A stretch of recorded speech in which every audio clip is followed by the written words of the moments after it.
जन सहयोग जगाना है। सही जानकारी का उपयोग करें। आपदाओं के प्रभावों को कम किया जा सकता है। अनेकों बहुमूल्य जानें बचाई जा सकती हैं। क्या आप तैयार हैं इसके लिए?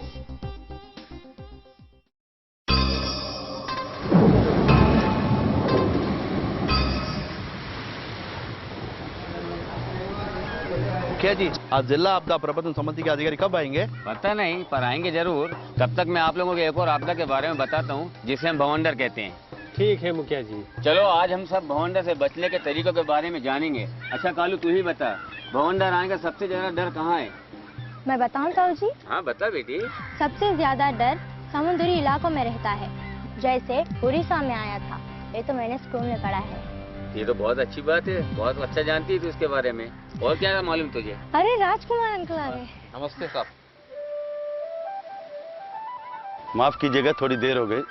आज मैं आपको चक्रवात यानी भवंडर के बारे में कुछ बता रहा हूँ। अभी हम लोग भवंडर के बारे में ही बात कर रहे थे। तो भवंडर आने से पहले आसमान में अंधेरा छा जाता है, तेज हवाओं के साथ जोर की बारिश गिरती है और बिजली भी चमकती है और कुछ हल्की फुल्की चीजें भी हवा में उड़ने लगती है।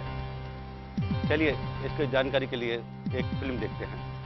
अगर आप समुद्र के आसपास रहते हैं तो आपको पहले अपने मकान की जांच रजिस्टर्ड इंजीनियर या आर्किटेक्ट से करवानी चाहिए और उसके बाद ही ट्रेंड मिस्त्री और मजदूरों से मरम्मत करवाएं। ये जरूरी है कि घर के दरवाजों और खिड़कियों की मजबूती की जांच करा ली जाए।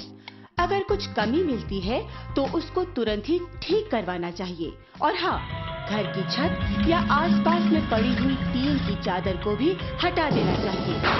घर के आसपास लगे पेड़ों की कमजोर टहनियों को काट देना चाहिए और यदि पेड़ का कोई हिस्सा सूख गया है या खराब हो गया है तो उसको भी हटा देना चाहिए।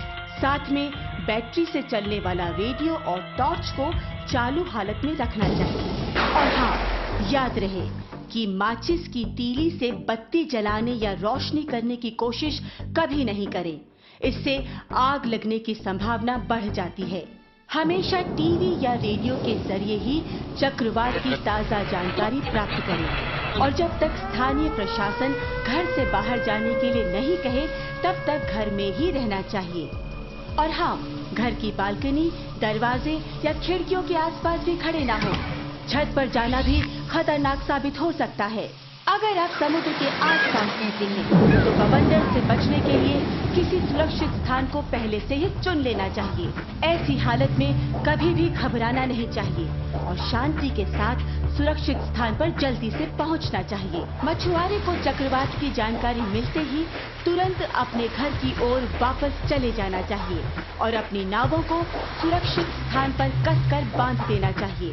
जब तक स्थानीय प्रशासन नहीं कहे तब तक समुद्र में नहीं जाएं।